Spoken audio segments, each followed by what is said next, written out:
Hi, I'm Richard Rogers, and I absolutely hope that you enjoyed today's spiritual message. You know, we at Unity of Phoenix Spiritual Center are committed to helping people live better lives. We're going to provide you tools over and over, spiritual tools that allow you to live your best possible life. And if you want to leave a donation to continue to allow the work that we do to support other people just like you, we say thank you. Thank you for your generosity, because this ministry is committed to making the world a better place. Okay, so I'm going to take you to lunch. Now, this is a metaphor for many things. Right? So I'm going to take you to lunch, and I'm going to give you a choice. That you're going to have the choice between a restaurant where you will get one bite, and it will literally be the most amazing thing that you've ever put in your mouth. It will be so good that you will swear you will see God. Tears will come to your eyes. It is so good. It will change the way you eat the rest of your life, but you only get one bite. That's your first choice. Or I could take you to a mid-level buffet and you could eat for 3 days. Right? So where would you rather go? One bite or a buffet that you could eat for 3 weeks? Okay, I'm not sure I believe you, but this is where we're going tonight, right? We're going to be in the discussion quality versus quantity and how that impacts your spiritual life. Because some of us are acting out of buffet consciousness. Do you know what I mean by that? And some of us, what we long for is that one bite that is so good that it changes us forever, but we keep acting out of buffet consciousness. We are so worried that we're not going to have enough. We keep making choices over and over and over again for quantity instead of quality. And what would happen tonight if you actually made a choice that you want the highest and the best in everything in your life? Because the moment you make that choice and the universe knows that you're serious about it, everything in your life begins to change. But if you're so worried about lack and limitation that over and over again you give up on the quality for quantity. Now, how do you know which ball game you're in, right? What I want you to do is have somebody in your life blindfold you and take you into your garage. Right? If you can walk through your garage safely, then you're probably more into quality than quantity. If you can't walk through your garage safely, I would like to suggest that maybe you're more into quantity than you realize. Can I get an amen? All right? That our stuff kind of tells on us. Right? If you have every one of your wedding dresses, I'm going to suggest... Sorry, don't email me, all right? I'm going to suggest that maybe quantity is more important than quality, right? And sorry, just email Richard. Just tell him it was wrong at every level. He knew I was. No, he didn't know I was going there. All right. So what I want to look at is this discussion. Q1, quantity. Q2, quantity. Quality, quantity, right? And what I want you to look at is, where is the line in your life? Are you leaning toward more of stuff, or are you leaning toward better stuff? Are you leaning to what your heart's desire? And the real question becomes, we think we can have both. We think that we can have everything and have it at the highest quality. I don't think it works that way. I really think that if we're committed to the highest and the best, we have to be choosier. The first time I went to Italy, I was so amazed at the way that the people dressed. And especially the men. I was so amazed at the way the men dressed because they dress so great. And I talked to a gentleman who spoke English, and he said, well, you Americans have so much, but we have 3 or 4 outfits, but they're beautiful. They're spectacular, and they look amazing, but they don't have 14 closets full, right? You know, in 4 different sizes. They just have, sorry. You know Wednesday night is my Friday night, right? So I'm off for the next 2 days. So when I get in this mood, this is my Friday night, and I'm just trying to bring myself back in. But sometimes I get out ahead of myself. All right, so if you had to pick one spiritual principle that was the granddaddy of all spiritual principles, that it was the spiritual principle. I mean, we teach lots of spiritual principles here. If you had to pick one spiritual principle that was the granddaddy of all spiritual principles, what spiritual principle would you pick? Love. Okay? Anybody else want to take one? Anybody else want to go other than love? I'm going to suggest today that the spiritual principle of all spiritual principles is as you give, so shall you receive. Because it is the fulfillment of love. That as I love, what comes back to me? Love. As I give, so shall I receive. It is the granddaddy of all spiritual principles. And it's what we're talking about tonight as the law of compensation. In Eric Buttersworth, Discover the Power Within You, right? The law of compensation says that as I give, that which I give has to come back to me by right of consciousness, right? So that whatever I'm putting out into the universe comes back to me because it has to. For every action, there's an equal and opposite reaction, right? Basic science, right? So the law of compensation says that whatever I put out in the universe is going to come back to me. So my job is to make sure that I'm giving, that I'm putting out into the universe the highest quality that I can put out, because I don't want just more stuff. Like there's a point, I think, in our spiritual life where we get to the point where more is not enough. We're just more stuff that's not soul satisfying isn't enjoyable. You've had enough stuff. I mean, you can go, it's on sale, you can buy truckloads of it, you can take it home, but it's not soul satisfying. If you don't have a life that reflects and vibrates at the level of your soul, I don't think it's interesting anymore. That stuff for stuff's sake is just stuff. It doesn't heal our heart. It doesn't make us feel better. It's just stuff. And what I want you to see tonight is that this idea that I'm compensated for whatever I put out into the universe is a game changer if you realize that you're not fully satisfied with life. Like some of us know that our soul is hungry for more, right? But we've had enough fast food. You know, we've had enough spiritual fast food. Like that idea that our soul is so hungry, and the things that we feed it, if they're not at a high enough vibration, they just don't make us feel good anymore. So over and over again, what I want you to see tonight is that the universe pays attention to you impeccably. That the universe is paying attention to you in a way that you're not even paying attention to yourself.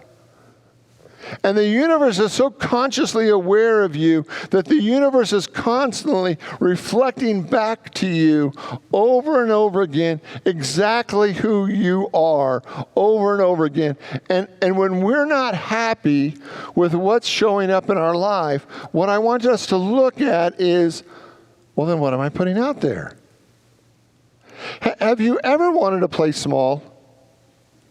Like, have you ever known that you were called to take your next spiritual step, but it felt just easier to keep doing it the way you've been doing it, to keep living the same life over and over again, the same day, the same year, the same 10 years over and over again? Because it just felt safer. I know how to do that. Right?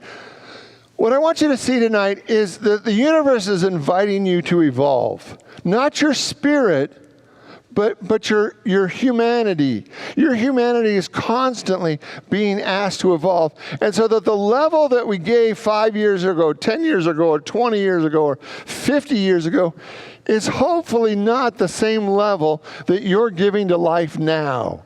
Hopefully you're evolving, so what you're bringing to life, what you're giving to life is actually greater than anything you've given before. And it's like, well, Richard, I'm retired now. Right?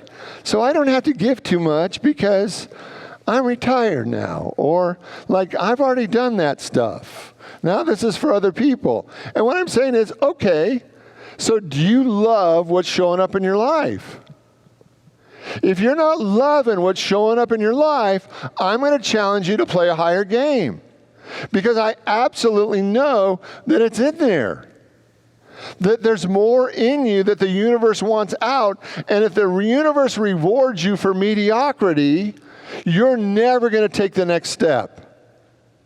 Like, even the way you're showing up, if you're showing up in a way that you know is not your best, is not excellent, it's not the best version of you, the universe doesn't reward that. Like, there's 1 billion people that sing at my level.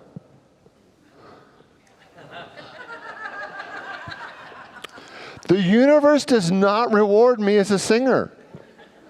Right? I could be on any corner, right? And the universe would not reward me as a singer because it is not my place of excellence. Notice I'm not on the tour. You know, like I've only been a scratch golfer, I think, one time, and it was because I was playing putt-putt golf, right?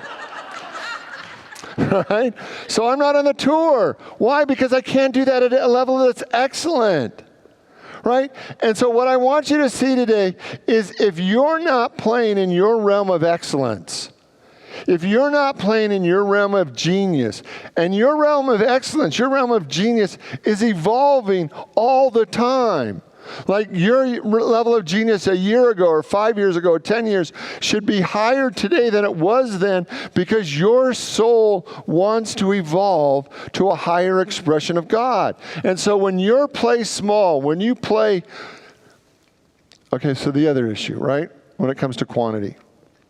How many of you give so much to so many that you're so exhausted that you don't even have the energy to get to excellence? Does that make sense? Do you know what I mean by that? That you're giving so much at a low level to so many people that you don't really have the time and the energy to give at the level of excellence. Well, what I want you to see over and over again is I believe for us to have a substantial spiritual step forward, we have to really honestly take a look at what we're giving and how we're giving it. And to really challenge ourselves to say, is this really all I've got within me? Or do I have more than this? And how can I give in a greater, more substantial way so that I can be more blessed than I've ever been before? Because over and over again, what I promise you is that excellence is rewarded. It is. I can give you 100 examples of why the excellence is better for your soul and why the universe treats excellence at a completely different level than it treats mediocrity. That our soul came to express God. You know, one of the values that we've always had in this ministry was the idea of excellence. Not perfection, but excellence. Because there's so many ministries where excellence isn't really rewarded, where people are worried about hurting other people's feelings, or, you know, we can't really ask for that to be any better, or, you know, Susie's been doing this for so long that we're just going to let Susie do that. But the idea that you could actually have a ministry that was 100% committed to doing excellence, because excellence expresses God. And there's something that happens in the presence of when you watch or hear excellent music, or when you see things that are literally excellent, that calls your soul higher. When you see somebody sing and it's at the level of genius, it's at the level of excellence, there's something that lifts your soul higher, and mediocrity never does that. It doesn't spark us. It doesn't wake us up. It doesn't remind us of God. You know, in the Middle Ages, when they were building cathedrals in Europe, there was this idea that they were going to make it as close to perfect as they could make it. So just walking into the sanctuary, into the chapel, into the cathedral would remind people of God. Because they wanted it so beautiful that just seeing it would remind their soul of something divine. And that over and over again, what I want you to see tonight is in all the places where you're playing small, in all the places where you're giving anything other than your best, I'm going to challenge you to go one step higher. Maybe 5 steps higher. Maybe 20 steps higher. And there's some areas that I want you to look at. Because these are the primary areas that I want you to really pay attention to. Your words, your gifts, and your service. Okay? Now, can you see that the words that you put into the universe absolutely come back to you? Right? So whatever you're saying about yourself, whatever you're saying about others, whatever words you speak, Jesus said, let your words be yes, yes, or no, no, for anything else comes of evil. Or the paraphrase is, anything else makes God crazy. Right? So the idea that your words actually matter. So the more we take responsibility for our words, the higher the vibration we create and the more good that comes back to us. So we are 100% responsible for the words that come out of our mouth. Now, our gifts. Now, our gifts are all the things that we know that we're called to give others. In our hospitality, in our generosity, in all the ways that we are called to give of our soul to another human being. Those are all our gifts. And when we give our gifts at the highest level that we can, those gifts come back to us over and over again. But if we're giving our gifts in a way that we know we're not supposed to, like we're giving our gifts in a way that maybe was okay 10 years ago, but we know that we have more in us, but we still give our gifts at that level, that our gifts are expected to evolve and express at higher and higher levels. So one of the things I want you to look at tonight, are you really giving your greatest gifts to the world? Are you giving your best, your absolute best to the world? And then our service, how are you called to serve others? How are you called to make a difference? And it's ideally, is that your work is your highest form of service. Like what you do in the world is one of the ways that you're called to serve others, but it's not the only way. You can volunteer. There's many ways that you can serve. But what's interesting is to really look at these 3 things and say, am I integrity with my words? Are my words functioning at the highest level? Am I giving my gifts? And am I giving my gifts in the greatest possible way? Am I serving? Am I serving in the greatest possible way? Because I'm not doing it because I should. How many of you have ever done something because you knew you should? Right? And when you're doing it out of resentment or a sense of doing it because you should, how blessed do you feel from that experience? Not too much, right? Because there's an obligation there and there's a little bit of hidden resentments and it's like you feel like a victim and so you do it kind of in a halfway man. And instead of just giving your gifts from a level of excellence. Well, Richard, excellence is exhausting. Like I have to do too much to give it excellence. I just stick it at 60% and I just go and go and go. And I want you to really look. Culturally, that's the way most of us live. We get 60%. If it's 60%, we call it good, and then we try to do it day in and day out. I'm actually interested in seeing what it would look like if you did one excellent thing every day.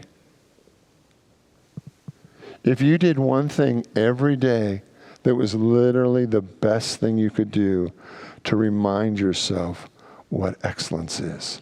Will you throw up our opening statement tonight? I am richly compensated by a loving, lavish God for all the service that I render, right? And what I want you to see is that you could replace any of those words by all the words that I render unto the world. I am richly compensated by a loving, lavish God for all the words that I render unto the world. I am richly compensated by a loving, lavish God for all the gifts that I render unto the world. That over and over again, what I want you to see is that statement is transformative. That is one of the affirmations that I wrote for myself when I was in ministerial school. When I was in ministerial school, I was earning $400 a month doing youth ministry. And my thought was, well, I'm in ministerial school, I'm in seminary, I'm making $400 a month, but when I get a church, it's going to be better. And one of my mentors said to me, Richard, do you know that most Unity churches have less than 100 people? And that you might be making more now than you may make in your first church. I have never been so scared in my whole life.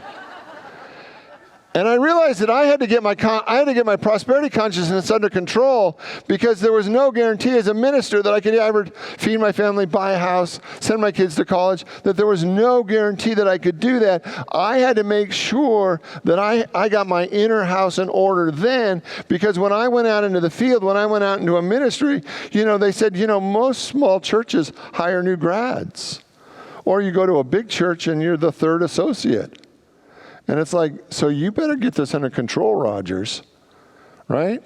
And I realized that the thing that needed to change the most was not the world, but me.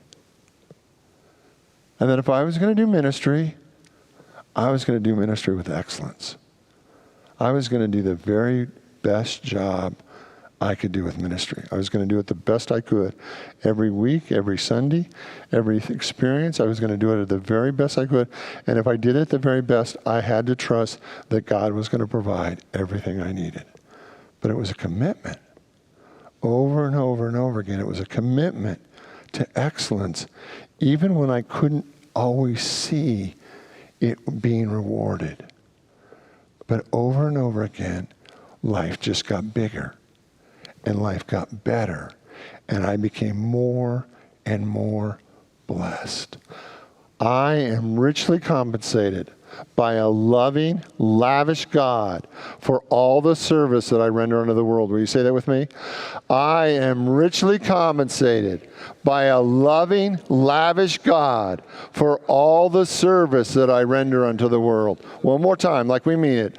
I am richly compensated by a loving, lavish God for all the service that I render unto the world. Now, when we think about these three things, are these outer things or inner things? Kind of inner, but they tend to be more. Is service an inner thing or an outer thing? Are you giving your gifts an inner thing or an outer thing? I know this one. When the word comes out of my mouth, is it an inner thing or an outer thing? When I get in trouble with my mouth, it is because it's an outer thing. It's a gift that bites both ways. Right? So when we look at how we're giving to the universe, what I want you to see is that, that's supposed to be an M, me, that I am the greatest gift that I am called to give. Does that make sense? So when my inner life is in order, I vibrate at the highest level. When I don't like what's going on in my world, when I'm not getting the feedback that I want from my universe, I want to go within and say, what is it in me that's not believing in my worth? What is it within me that's not believing in my value?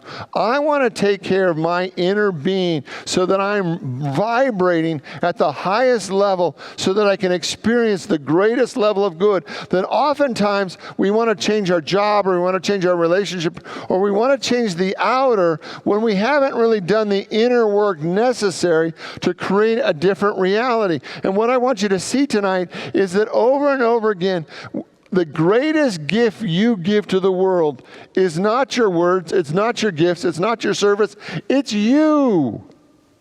And when you're being the very best version of you, when you're standing in the glory of who you are, the universe opens up and blesses you in ways that it's greater than you can even imagine. But we keep trying to be doers instead of beers.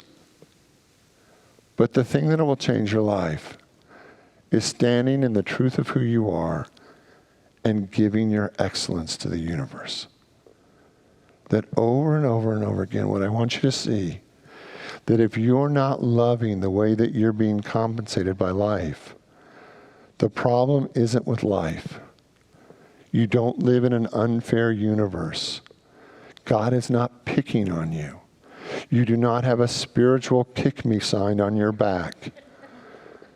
Right? We have to change. We have to be willing to daring enough to give our best to the universe. To be so committed to excellence that our life gets blessed over and over and over again. Is that on the board? Can you shoot that up one more time? Can you say it with me one last time? I am richly compensated by a loving, lavish God for all the service I render unto the world. One more time. I am richly compensated by a loving, lavish God for all the service that I render unto the world. Pray with me. And I invite you to open your mind, your heart, your soul to the activity of God. That God is right here, right now. That we are wildly blessed. And because we are so wildly blessed, we are called to give, to serve, to speak, to be in greater ways than we've ever been before. That whatever has kept you from your best, tonight we let it go. Whatever's kept you from excelling in being the best version of you, we let it go. Tonight we are committed, fully, completely committed to being the best version of ourselves. And so it is. Amen.